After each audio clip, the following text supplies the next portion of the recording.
Vani Hari she began her life much like mine is still, eating candy every morning, living off sugar, until it landed her in hospital. And now she is a warrior against the food companies who are poisoning us every single day for profit. And she's got a lot of work to do. As if RFK is going to make America healthy again, this lady is going to be a big part of that.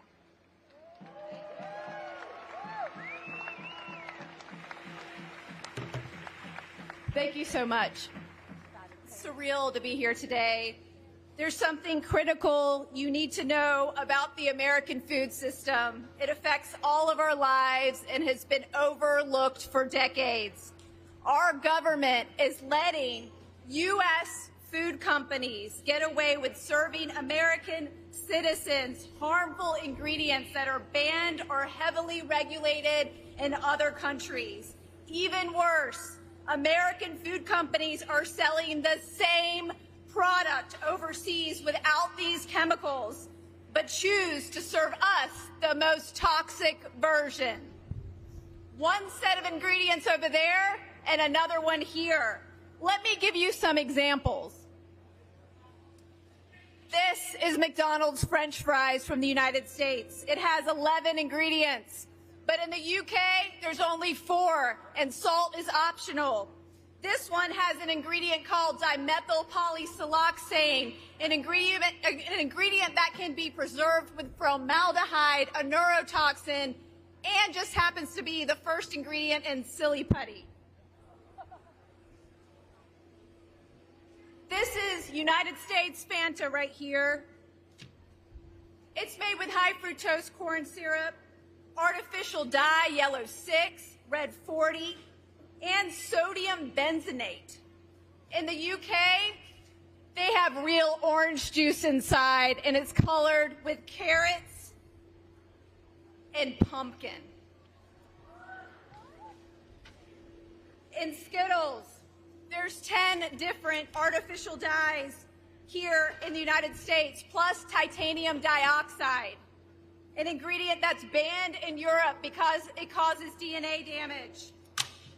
Gatorade, here in the United States, uses red 40 and caramel color. In Germany, they use carrots and sweet potatoes to color their Gatorade. M&M's has 10 artificial dyes made from petroleum linked to hyperactivity in children. Here in the United States and in the UK, they only use 1. And let's talk about Doritos. Doritos, this bag of Doritos from the United States has MSG and artificial food dye, but in the UK, it doesn't. And America's favorite cookie, Oreo's birthday cake, has 4 different artificial food dyes, and in Europe, they use beets, spirulina, and turmeric. And worst of all, right over the border, this box of Fruit Loops in Canada is naturally colored with carrot juice, blueberry juice, and watermelon juice.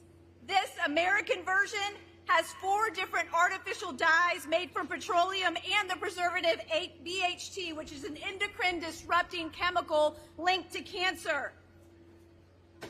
This is why I became a food activist. My name is Vani Hari, and I only want one thing.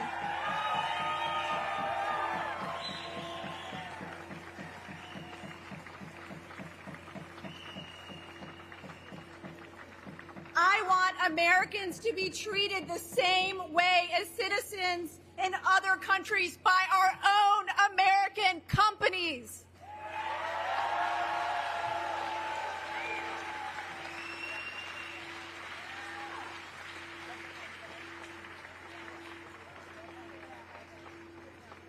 Over the last 60 years, almost all food additives have been created for one sole purpose: to improve the bottom line of the food industry and not improve our health.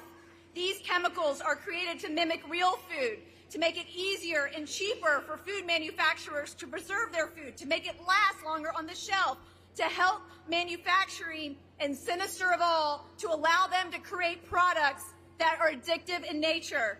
We use over 10,000 food additives in the United States, but there's only 400 approved for use in Europe. Right now, we're at a critical moment where Americans are sicker than ever, and much of this is due to the alarming amount of chemicals in our food.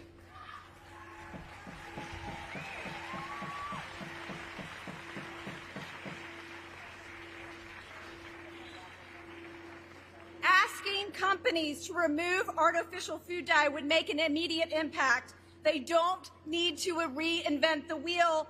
They already have the formulations, as I've shown you.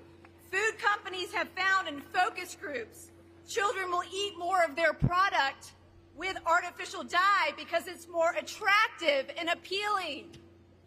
Do you want to see the differences between? Yeah, let's open the box. Let's see it.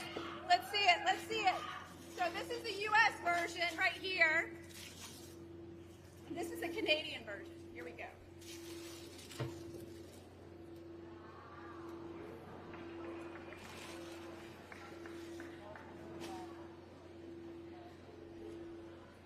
And the worst part, food companies know the harms of these additives because they willingly remove them overseas due to stricter regulations to avoid warning labels that state it will cause an adverse effect on activity and attention in children and due to other health risks like autoimmune disorders and cancer. This is one of the most hypocritical policies of food companies, and somebody needs to hold them accountable.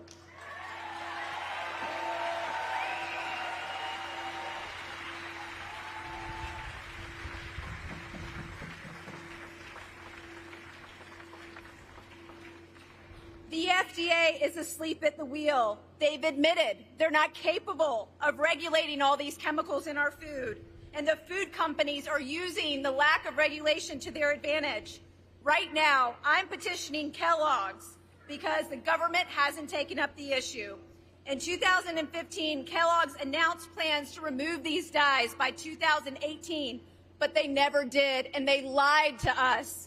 Instead, they kept inventing new cereals for children with these dyes and preservatives, using the most popular toddler songs in movies to hook modern children of today, like Baby Shark cereal and Disney's Little Mermaid, targeting the most vulnerable of children.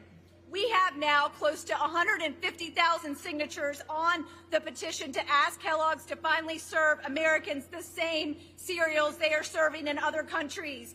And I will be delivering these petitions to Kellogg's headquarters in Battle Creek, Michigan next month on October 15th. I hope you join me. Come with me. I need you.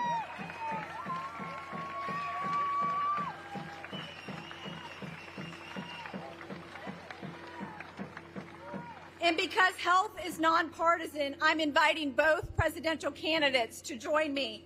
This is going to be a massive grassroots gathering to hold Kellogg's, one of the biggest, most iconic American food companies, accountable for this madness. We deserve the same safer ingredients other countries get. We cannot allow our own American companies to treat us this way anymore. We have had enough. It's unethical, and it needs to stop. Thank you very much.